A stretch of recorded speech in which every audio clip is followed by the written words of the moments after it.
This is Homeland Season 1, Episode 12, titled Marine One. This is the episode where basically we realize in the end to be a good spy or a good terrorist is that why kill a man when you can kill an idea? And that's sort of what the episode is all about, which is going to sum up Season 2, I'm assuming. I don't know, I haven't watched any of Season 2 as of yet, but I'm assuming that's what a perfect, terrorism was all about. Because if you look at 9/11, they killed a few thousand people, which is tragic, of course, but they really didn't kill the idea of America. They actually, in a way, you can argue they made them a little bit stronger. But then, of course, they made them a little bit crazy for a bit, but it made it a little stronger in the end. So nothing really got solved, you know what I mean, except for, there's more security, I guess, at the airports. But really, nothing really got solved because the people got killed, but the idea didn't get killed off either.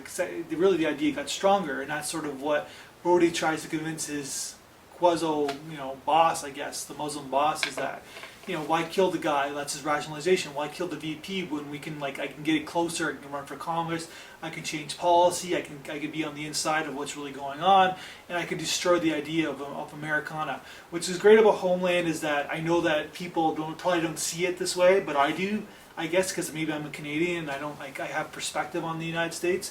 But this is kind of the show where it's on both sides of the story, where you understand both sides. You know that Brody is a traitor, but you understand his journey. You understand where he's coming from. And at the same time, both sides are wrong. Like, the United States is just as wrong as some of these other countries for what they've done. They stick their nose and their beaks into things, and things go down, tragedies take place, people get murdered, but then they hide it.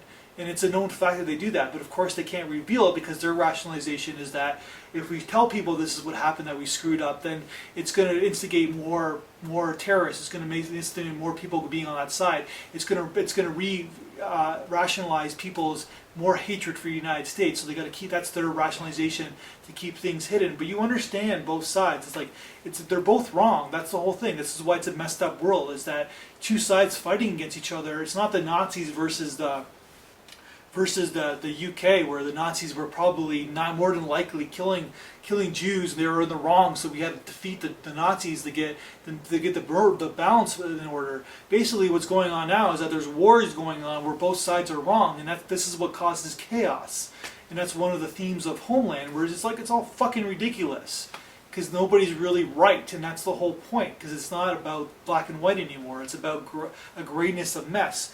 So the whole thing with Brody and the bunker and basically not going off, it's great cinema, it's great drama, it's great television where you're seeing the stoic, calm character basically wanting to do something, and of course his daughter, which is a setup to his love story with the Muslim kid, his daughter basically stops him because he loves his daughter. So even though he's kind of a zombie, people call them zombies. Like, The Walking Dead isn't the real zombie show, it's the Homeland spies are the real zombies of television now, where it's but this show shows that Brody's has love for his daughter, and his daughter kind of does it. In the end, she's right, Carrie's right all along, but then of course Carrie's right, but then she doesn't know she's right because the bomb didn't go off, but she was right, and so then of course it ends in tragedy where she gets shock treatment and they fade to black, and that's the end of Season 1. So kudos to you guys, it's a great fucking show. So let's hope that Season 2 keeps going. That's my review.